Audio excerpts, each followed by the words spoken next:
ये स्क्रीन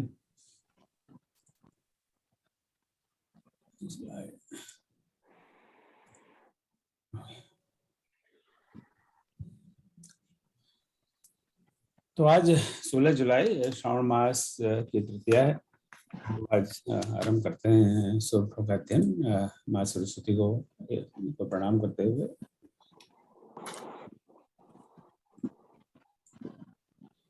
तो जैसे हम रामचरितमानस को जब खोजते हैं पढ़ते हैं तो ये काव्य के स्वरूप में हम सब जानते हैं इसको, इसलिए इसको हम गा सकते हैं, गेय है राइट।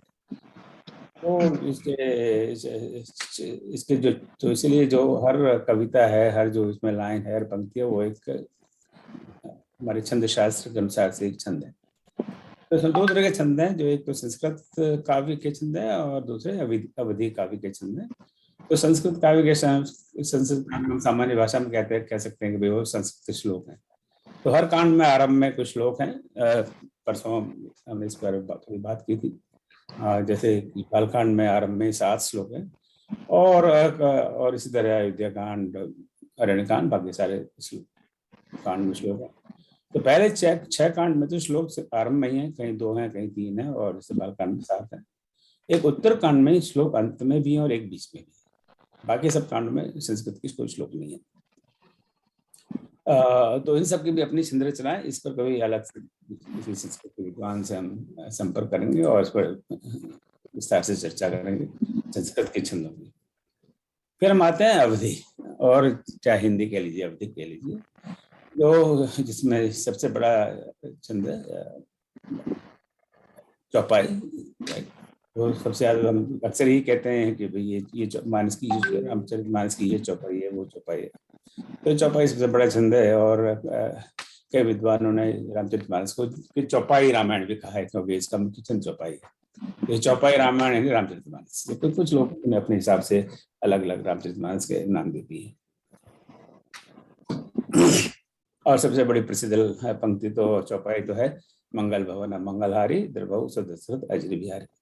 रामचरितमानस को जिसको जरा भी रुचि है और कहीं भी भूल चूक से भी कोई लाइन अगर कान में पड़ गई हो तो ये पंक्ति जरूर कान में पड़ेगी, मंगल भवन मंगलहारी द्रवहु सदशरथ अजर बिहारी। दूसरा जो छंद दोहा है, और दोहे के बारे में जो हम लोग बचपन में हिंदी में पढ़ते आए, कई कवियों ने दोहे लिखे हैं, रहीम के दोहे, कबीर के दोहे, और इसी प्रकार इनके भी दोहे हैं, और एक दोहावली भी इनकी पुस्तक है। तो वो दोहा एक छंद है। और तीसरा छंद है सोरठा, इसके बारे में बात करेंगे आज। और इसके अलावा बन्नी छंद है। तो आज कोई छंदों पर चर्चा नहीं है, आज तो सोरठों पर चर्चा है, पर टू पुट इन पर्सपेक्टिव मैं थोड़ा सा ओवरव्यू आपको दे रहा हूँ। और दोबारा भी कभी समय जब होगा उचित तब इन छंदों पर विस्तार से चर्चा। तो अब मैं थोड़ा 2 मिनट लूंगा, क्योंकि छंद को पढ़ने में कई बार बहुत गलती कर लेते हैं। तो मैं बेसिक जब हम पहले क्लास में पढ़ना शुरू करते हैं तो हिंदी में स्वर पढ़ाए जाते हैं, आ ई उ ए, आपको याद होगा, बहुत साल हो गए इस बात। तो हाँ, तो 2 तरह के स्वर हम हिंदी में कहते हैं, एक तो लघु स्वर और दीर्घ स्वर। तो लघु जो छोटा सा स्वर होता है, कम समय लगता है, जैसे और आ बड़ा स्वर आ, तो उसमें ज्यादा समय लगता है। विद्वान लोग तो इसमें दुगना समय लगता है। अब वो दुगना लगता है कि नहीं लगता है, इसके लिए तो कोई साइंटिफिक स्टडी करनी चाहिए, पर उस पर भी हम नहीं जाते। तो दुगना ही नहीं, अब जब ये कह लो दुगना लगता है, डबल लगता है या ज्यादा लगता है। तो इन स्वरों की मात्राएं गिनी जाती हैं। जैसे राम है, तो जो छोटा स्वर है, लघु स्वर है, हर्ष स्वर है, उसके लिए लघु स्वर कहते हैं। उसमें ला कह लो या हर्ष कह लो, या एक संकेत में सिर्फ एक लिख दो, तो मैंने यहाँ पर एक का प्रयोग किया है, 1। तो र एक लघु स्वर है तो 1, और माँ एक लघु स्वर है तो 1। तो रम में 2 स्वर है, र माँ 1 1। या फिर राम में रा दीर्घ स्वर है, रा पर आ की मात्रा है, रा तो 2, और माँ लघु स्वर छोटा स्वर तो 2 1। फिर रमा, तो राम रमा पति गर्धन लेहु, तो रमा इज रा पर 1 और माँ पे 2, तो वहाँ 1 स्वर और 2 स्वर। और रामा रामा रामा हरे हरे कृष्णा कृष्णा हरे हरे, तो वहाँ 2 स्वर और 2 स्वर। तो इस तरह स्वर की गिनती है। इसी तरह ई पर है, ई और ई, छोटा ई बड़ा ई भी कहते थे, हालांकि छोटा बड़ा जैसा कुछ है नहीं, पर अपनी कन्वीनियंस के लिए हम कह देते हैं छोटा ई बड़ा ई। पर एक हर्ष स्वर और दीर्घ स्वर। तो एक सुंदरकांड की पंक्तियां हैं यहाँ पे सारे करीब करीब सारे उदाहरण मैंने सुंदरकांड से लिए हैं। जिमी अमोघ रघुपति कर बहाना, एही बात चले अनुमाना। तो इसको हम कहने हैं स्वरों को, तो जिमी जी यानी छोटा ही है, तो या लघु ही है, हर्ष हुए तो एक मात्रा, मी पर भी एक मात्रा, अमोघ में आ की एक मात्रा, मो है, मो बड़ा स्वर हो गया मो, तो मो और मो दोनों ओ और औ पे डबल मात्रा माना जाता, मानते हैं व्याकरण के विद्वान। तो एक दो, फिर घ एक, फिर रघुपति में चारों लघु है, रघुपति, तो एक एक एक एक, कर एक एक, बाना दो दो, और ए ही तो दो, ए ही पे दो, तो इसी तरह से मात्रा है। तो इस तरह मात्राओं की गणना की जाती है। तो ये जो जो जो चौपाई है, ये एक मात्रिक छंद है, यानी मात्राओं पर आधारित है। अब वो चौपाई की मात्राओं पर वो थोड़ी देर बाद में बात करेंगे, पर अभी मैं मात्रा गणना की बात कर रहा हूँ। आपको सबको पता है कि पिछले 12 दिन बाद, 13 दिन पहले रविवार से हमने एक हिंदी के जो छंद है उस पर एक क्लास शुरू किया है, जो आदरणीय आचार्य ओम नीरव जी पढ़ा रहे हैं। तो पिछले क्लास में उन्होंने मात्राओं पर बात की थी। तो आप अगर कल वो क्लास, जिसका दूसरा क्लास, वो क्लास हर प्रथम संडे और तृतीय Sunday, first and third Sunday को होता है, और उसका समय है, ये समय 9 बजे। तो ये क्लास कल 9 बजे होगा, और उसका लिंक भी यही है फिलहाल। तो यू कैन ज्वाइन टुमारो, अगर आप जानना चाहें। उसके लिए गूगल फॉर्म है, पर अभी आपने नहीं भरा तो कोई बात नहीं। क्लास में जुड़ना चाहें तो you just use that thing, that link. बाद में आपको उसके बाद वाले वीक से यू प्रॉपर्ली रजिस्टर। और शायद मेरे ख्याल ओम आचार्य जी इस मीटिंग में भी जुड़े हैं, तो अगर जुड़े हुए तो मैं बड़ा आभारी हूँ। बहुत बहुत धन्यवाद आचार्य जी, और कहीं मैं गलती करूँ तो आप प्लीज हमारा मार्गदर्शन करें। तो वो इसी तरह से छोटा ऊ और बड़ा ऊ, या लघु या दीर्घ, तो छोटा ऊ एक, गुरु छोटा। अब गुरु में कई मित्र हमारे लिखने में भी गलती कर देते हैं, गुरु को गुरु लिखते हैं, गुरु नहीं है, गुरु है, गुरु छोटी ऊ की मात्रा है। पर बड़ा हो जैसे कारा हो, तो वहां 2 मात्रा है। तो जैसे एक दूसरी सुंदरकांड से है, सोई छल हनुमान कहाँ की ना। अब हनुमान है, हनुमान नहीं है, उन्होंने हनुमान लिखा है छंद रचना के लिए। अब प्राय तो हम लोग हनुमान छोटा लिखते हैं, तो हम ये नहीं कहेंगे तो जैसे ने गलत लिखा है, हो सकता है लिखते हैं सही शब्द हनुमान, ना पर छोटे की मात्रा, पर यहाँ बड़ा वो उन्होंने लगाया है या दीर्घ वो लगाया है। हो सकता है इससे ही इस काव्य की रचना हो रही है, या इस छंद की रचना हो रही है, या इस पंक्ति की रचना हो रही है, और चौपाई बन रही है। ताश कपट कपे तुरते ही चीना। तो ये हुई ये चौपा जो स्वर की गणना की बात। तो छोटा अ या लघु अ, छोटी ई या लघु ई, छोटा ऊ या लघु ऊ, उसकी मात्रा, उसकी गणना काउंट इज 1। बाकी शेष की काउंट इज 2। जबकि छोटा बड़ा बड़ी बड़ा ऊ और ए आई ओ औ, इन सबकी काउंटिंग डबल, क्योंकि उनको बोलने में समय डबल लगता है। यार अब again double doesn't necessarily mean exactly double, उसके लिए तो somebody has to do a lot of scientific analysis, पर ज्यादा समय लगता है, तो रफली हम कहते हैं डबल लगता है। तो जो चौपाई है उसमें हम देखते हैं कि उस संरचना में 2 पंक्तियां हैं, एक पद, एक चरण जो भी कहना चाहें, और दूसरी है। अब इसमें कई विवाद हो सकता है कि चौपाई नहीं, चौपाई में तो 4 चरण होते हैं, तो दूसरी पंक्ति भी चाहिए। तो उस डिबेट अभी हम नहीं करना चाहते। अगर आप कहते हैं 4 चरण होते हैं तो 4 चरण से ही, कुछ उस पर डिबेट नहीं करनी, क्योंकि वो आज विषय से कोई लेना देना नहीं है उसका। पर हर चौपाई के इंडिपेंडेंट, हर पंक्ति एक इंडिपेंडेंट पंक्ति है, इसका दूसरी पंक्ति से कोई कनेक्शन नहीं होता, कोई छंद रचना के हिसाब से। और इस हर पंक्ति के 2 चरण हैं, और हर चरण में 16 मात्राएं होती हैं। तो प्रत्येक चरण में 16 मात्रा आती है। तो इसको हम काउंट करेंगे तो 16 मात्राएं, इसको हम काउंट करेंगे तो 16 मात्राएं। और अंत में तुक है, जैसे आए आए भाई, तो तुक है जैसे आए, तो राम विदित के वचन से आए सुन हनुमंत हृदय अति भाए आए। तो ये तो गया। तो हमें इसी तरह इसको पढ़ना है, पर चूंकि आज चौपाई का सेशन नहीं है इसलिए इस पर बहुत विस्तार से बात नहीं कर रहा।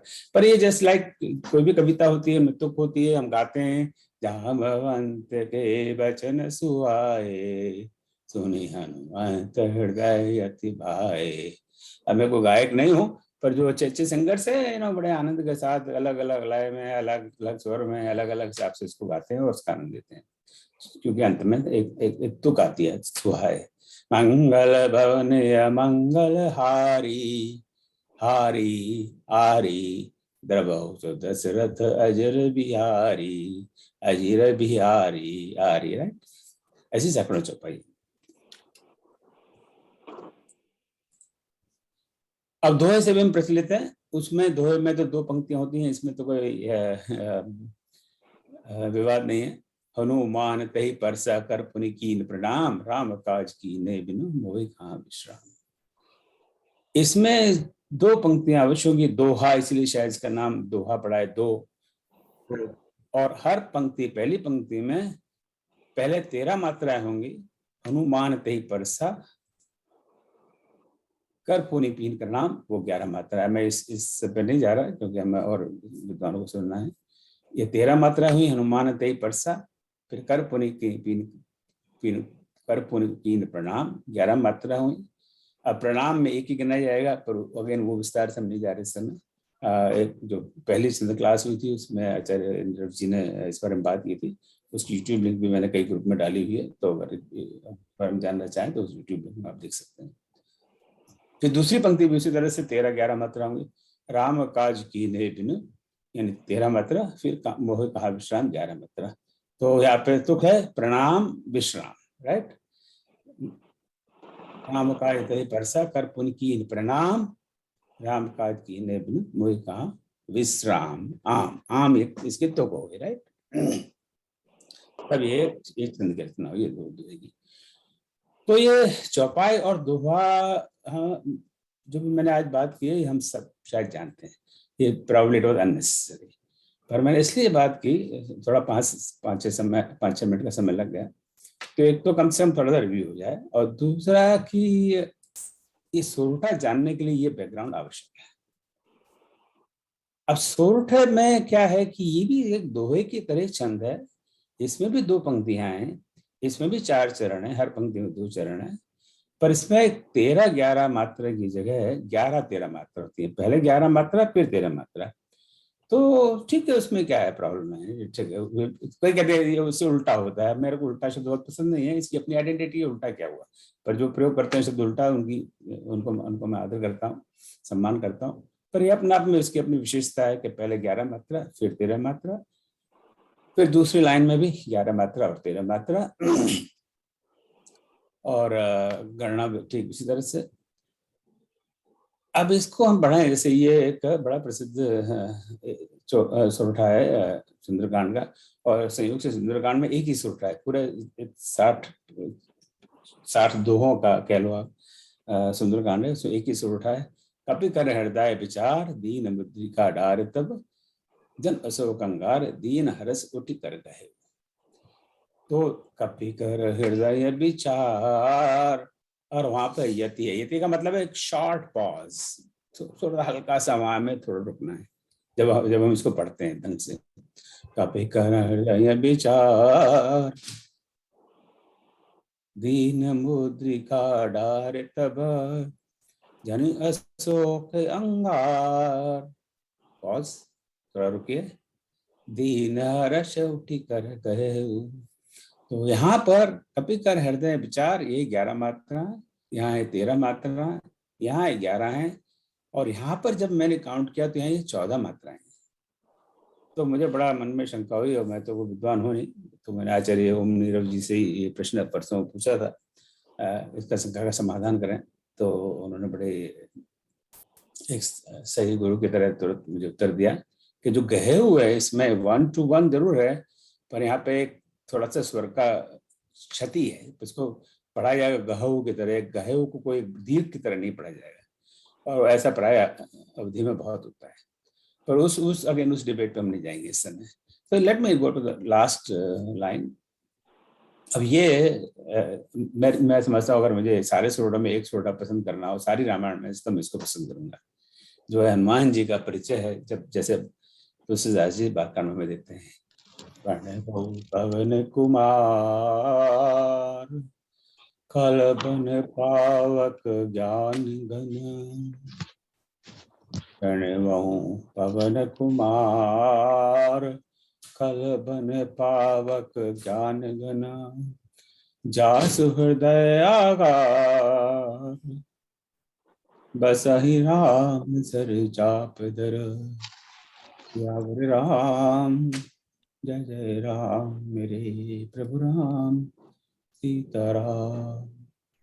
अब इसमें देखेंगे, इस छंद में देखेंगे दो पंक्तियां हैं। पहली पंक्ति तो ये है बालकांड 1, 17 दोहा नंबर, और ये एक्चुअली दोहा नहीं है, सोरठा है, इसलिए एस और सोरठे की पहली पंक्ति, ये नोटेशन है। इसकी दूसरी पंक्ति है जासु हृदय आगार बसी राम सर चाप धर, उसकी दूसरी पंक्ति है एस 2। ज्यादातर जो प्रिंटेड ट्रांसजेंसी कॉपीज मिलती हैं गीता प्रेस की और अन्य प्रकाशनों की, कोई अपराध तो अलग बात है, उसमें ये कॉमा वगैरह नहीं दिया जाता है, तो उसी से थोड़ा सा पढ़ने में असुविधा हो जाती है, खास करके सूत्र में कॉमा नहीं दिया जाता तो कई बार लोग उसको पढ़ेंगे प्रणव पवन कुमार खल बन पावक ज्ञान घन, जासु हृदय आगार बसही राम सर चापदर, तो वो पढ़ा ही नहीं जाता, क्योंकि हमने सही जगह पर ब्रेक नहीं लिया। अगर सही जगह पे आप ब्रेक नहीं लेंगे, सही जगह पे आप यति नहीं करेंगे, तो आपसे वो सही दर से वो गाया ही नहीं जाएगा। पढ़ सकते हैं, पढ़ने को तो हम कुछ भी पढ़ सकते हैं, बस वो जो गेयता है वो चली जाएगी। हमें उसको गाना है, उसका आनंद लेना है, तो हमें यही इससे गाना पड़ेगा प्रणव पवन कुमार, और वहां पे पॉज लेना पड़ेगा, रुकना पड़ेगा 1 सेकंड के लिए, आधे सेकंड के लिए, चौथे सेकंड के लिए, जो भी है। प्रणव पवन कुमार कल बन पावक ज्ञान घन, जासु हृदय आगार बसई राम सर चाप धर। तो यहाँ क्रम में काउंटिंग नहीं कर रहा, यहाँ 11 मात्रा हुई, प्रणव की 1111, पवन कुमार में सब लघु है एक्सेप्ट माँ मार, तो वहां 2 है, फिर खलबन पावक सब एक एक एक एक, पावक में 2, पा 2, ज्ञान में 2, और घन तो 11 और 13, इस तरह यहाँ 11 और 13। तो यहाँ तो अब यहाँ जो विशेष जो बात है, जिसके लिए मैंने इतनी लंबी चौड़ी बात की, पिछले 10-15 मिनट हो चुके ऑलरेडी, कि इसकी जो तुक है वो अंत में नहीं है, वो बीच में है। कुमार आगार, right, that's very unusual in Hindi poetry, और probably in any poetry in any language. और भाषा का मुझे कोई ज्ञान नहीं है, इस हिंदी का भी कोई ज्ञान नहीं है, पर निश्चित रूपेण जो भी मात्रिक छंद है उसमें हमेशा तुक अंत में होता है। अभी हमने जो दो देखे, दोहा और चौपाई, तो तुक अंत में मंगल भवन अमंगल हारी द्रवो से दूसरा जर बिहारी, राइट। यहाँ पर बीच में तुक है, वो एक बहुत अनयूजुअल कैरेक्टरिस्टिक है सोरठा का। तो जितने भी सोरठ है उनका क्षण तो बीच में है, कई बार अंत में हो सकता है, पर वो संयोग वो एक सिर्फ महज संयोग है। तो जब भी हम पढ़ेंगे, हम इसको ध्यान में रखेंगे, पढ़ेंगे बीच, और उसी तुक से ही हमें पता लगेगा हमें ब्रेक कहाँ लेना है। तो ये सोरठा की विशेषता है, ताकि हम इसको जब भी पढ़ें ढंग से पढ़ें। मैंने यहाँ ह्यूस्टन में कई मंदिरों में रामायण का पाठ होता रहता है, मैं 20 साल से यहाँ पे 20 हो गए, और मुझे कई रामायण पाठ में जाने का, सुनने का अवसर मिला है राम जी की कृपा से। तो मैंने कई ऐसे बड़े बड़े पाठकों को देखा है जो वर्षों से पढ़ते आ रहे हैं, जो मुझसे भी बड़े उम्र में, और 40-50-60 साल से पढ़ते आ रहे हैं। उस सोरठे को उल्टा पढ़ेंगे, वो इसको ऐसा पढ़ेंगे, कल बन पावक ज्ञान घन प्रणव पवन कुमार बसे राम सर चाप धर जासु हृदय आगार। अब जब मैंने पहली बार ये सुना तो मुझे बड़ा अचंभा हुआ, आश्चर्य हुआ कि ऐसा उल्टा क्यों पढ़ रहे हैं। अब मुझे पूछने की हिम्मत नहीं हुई, पर बाद में थोड़ा बहुत प्रयास किया तो मुझे उत्तर यही मिला कि सोरठा को ऐसे ही पढ़ा जाता है, उल्टा ही पढ़ा जाता है। तो ये बड़े खेद की बात है कि इस तरह का प्रचार प्रसार लोग करते हैं। अगर ऐसा ही पढ़ना था तो तुलसीदास जी क्यों उसको इस तरह से लिखते, वो दोहा की तरह लिखते। इसको आप उल्टा कर देंगे तो वो दोहा बन जाएगा। वो दोहा पढ़ने की हमें आदत है, हम यूज्ड टू है, तो हम उससे पढ़ लेते हैं because that is easy, but that's a wrong thing to do. अगर हमें पढ़ना है तो वैसे ही पढ़ना है जैसे कि बाबा तुलसीदास ने लिखा है। अगर हमें पढ़ना नहीं आता है तो हमारी लाचारी है, तो हमें सीखना चाहिए। पर हमें ये कहना कि सोरठे को तो ऐसा उल्टा ही पढ़ा जाता है, ऐसे ही पढ़ना चाहिए। कलबन पावक ज्ञान गणाय प्रणव पवन कुमार पदे राम सर छापधर जास हृदय आगार, उसको सोरठे को वो दोहा बना देते हैं because it becomes convenient to read. My humble request to all of you, आप सबसे मेरा विनम्र हाथ जोड़कर निवेदन है, इस सोरठे को ऐसा मत पढ़िए प्लीज। अगर आप नहीं नहीं पढ़ सकते पद्य की तरह तो गद्य की तरह पढ़िए, ठीक है, गद्य की तरह पढ़ सकते हैं। प्रणव पवन कुमार कल्पन भाव ज्ञान गण जहा हृदय आगार बसई राम सर चाप जर, ठीक है, गाया नहीं जा रहा तो कोई बात नहीं, पर उल्टा ना पढ़े, गलत ना पढ़े। I'll go to one more slide I think। अब मैं थोड़ा सा आपको स्टैटिस्टिक्स बताता हूँ कि इसका महत्व क्या है। तो रामचरितमानस में कुल 12,579 लाइन्स है। इसको अभी अभी हमारे कुछ 10-15 मित्र मिलकर दोबारा काउंट कर रहे हैं एंड मेकिंग श्योर कि दिस नंबर इज करेक्ट। तो ये जो मैं लिखा है यहाँ पर, दिस कुड बी रॉन्ग, और अगर ये अगले सप्ताह तक वी शुड नो इट क्या क्या करेक्ट नंबर है, और देन वी विल नो कि नंबर क्या है। तो दिस ये पहला कॉलम है, बहुत इंपॉर्टेंट नहीं है, पर वो इसलिए है कि I want to show some comparison. इसमें कुल मिला के 87 सोरठ है पूरी रामायण। अब हर सोरठ में 2 लाइन होती हैं, अभी देखा हमने, तो 87 टाइम्स 2 174, और दोहा है कुल मिला के 1172 है पूरी रामायण में, रामचरितमानस में। ये दिस इज रिलायबल डेटा, अब हम कई बार काउंट कर चुके हैं। सो दोहा 87 है, एक्सक्यूज मी, सोरठ 87 है, और दोहा 1172 है। यानी दोहे की कुल लाइन, दोहे में 2 लाइन होती है, तो इसको डबल कर दीजिए, 2344 पंक्तियां दोहे की हैं, और कुल पंक्तियां हम 12,579 मान के चलते हैं। इतना ही हुआ तो कोई 2-4 का ही फर्क होगा, बहुत ज्यादा अंतर नहीं। कई जगह में इसको 12,589 लिख दिखा है, जिसमें क्या है कि वो संस्कृत श्लोक की लाइन हम कैसे काउंट करें उसको भी थोड़ा सा हमारे मन में दुविधा है, तो कभी संस्कृत विद्वान से कंसल्ट करेंगे इस बारे में। तो अगर आप रेशियो हम देखें तो 174 लाइन 1280 के लाइन में कोई 1.38% है। यानी दोहों का स्पेस बहुत कम है रामचरितमानस में, सिर्फ 1.38% पंक्तियां रामचरितमानस की सिर्फ दोहों की, तो कोई बहुत ज्यादा दोहे नहीं, बहुत कम स्पेस है। इसी तरह दोहे नहीं, सॉरी क्षमा जाता हूँ, और दोहे है वो 2344 पंक्तियां हैं, जो इसका रेशियो है 12,580 से, तो ये 18.63% है। तो मतलब दोहे का काफी स्पेस है, तो रामचरितमानस में काफी दोहे हैं, तो इसलिए कई लोग हम देखते हैं वो चौपाई को दोहे कहते हैं। अच्छा, आज मैं मैंने आज 10 दोहे पढ़े, तो शायद ये कहना चाहते हैं वो 10 पंक्तियां पढ़ी उन्होंने। और हम इन दोनों को हम जोड़ दें 1.38 और 18.63, संयोग से करीब करीब 20% होता है। तो करीब करीब रामचरितमानस का 20% दोहे और सोरठों में, बाकी 80% है वो संस्कृत के श्लोक, चौपाई और अन्य छंदों में, और उसका रफली 75% चौपाई है, बाकी 5% में बाकी सब कुछ है। सो वो सब स्टेटिस्टिक्स इतना महत्व नहीं रखता है, महत्व रखता है आज की चर्चा के सोरठे की लाइन। तो सोरठे की लाइन सिर्फ कुल मिला के 87 सोरठे, 87, बहुत कम सोरठे हैं। पर उन तो ऐसी क्या बात थी कि बाबा तुलसीदास जी ने इस छंद का प्रयोग किया और बहुत कम सोरठे लिखे? क्योंकि मेरी ये अपनी पर्सनल प्रेफरेंस है, पर्सनल चॉइस है, पर्सनल टेस्ट है कि मुझे जो मैं सोरठों को पढ़ता हूँ तो मुझे एक बड़ी बड़ी बड़ी अलग से अनुभूति होती है मुझे स्वयं को। जैसे प्रणव पवन कुमार को, प्रणव पवन कुमार कलबन पावक ज्ञान घन जास हृदय आगार बसहि राम सर चाप धर। इसको अगर शायद हम दोहे की तरह पढ़ते तो मुझे शायद इतना आनंद नहीं मिलता। अब इसको हम ऐसा पढ़ते, कलबन पावक ज्ञान घन प्रणव पवन कुमार बसे राम सर छाप धर जास हृदय आगार।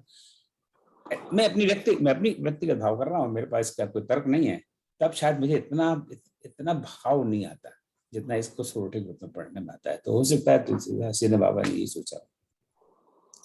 बस सोरठे पर मैं इतनी बात करूंगा। एक अंतिम बात ये कहूँ कि जब से मेरे मन में कई ये सोरठे छंद के ऊपर बहुत बरसों से मेरे मन में ये प्रश्न रहा है कि मुझे कहीं सोरठा छंद कहीं और नहीं दिखाई देता। मैं कोई बहुत पढ़ा लिखा नहीं हूँ, इसका मतलब ये नहीं कि और जगह नहीं। आप सब लोग बहुत पढ़े हैं, बहुत विद्वान हैं, बहुत किताबें, बहुत पुस्तकें लिखी हैं, पढ़ी हैं, पर जो भी मैंने देखा है दोहा एक तो बहुत जगह है, आप जानते हैं। तुलसीदास से कंटेम्प्रेरी अभी थोड़ी देर पहले मैंने बात की थी, रहीम के दोहे, कबीर के दोहे, दोहे तो बहुत सारे हैं,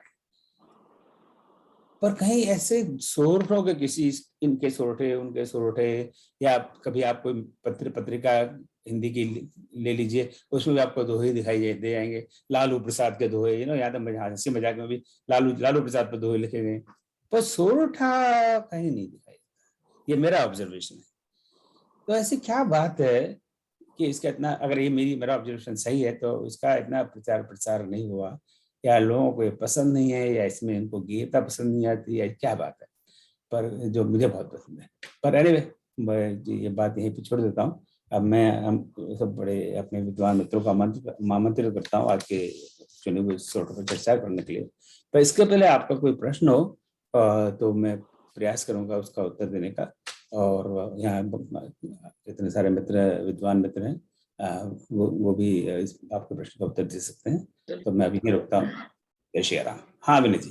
तो मेरे मन में एक प्रश्न नहीं है, मतलब ये जैसे अभी आपने कहा कि जो रस और भाव इसको पढ़ने में आता है, तो क्या उसमें ये भी हो सकता है कि जब गोस्वामी जी इसकी रचना कर रहे हैं, तो वो रचना करते समय सारे दृश्यों को सजीव देख पा रहे हो, उस समय जो उनके मन में भाव, जैसे अब इस सोटे में वाकई में बहुत ही सुंदरता है, निहित है। जब हम कह रहे हैं खलबन पावक ज्ञान घन, जब इस तरह से बोला जाए तो ऐसा लगता है कि बजरंगबली जो है वो जो है मतलब सामने खड़े हैं। जी जी।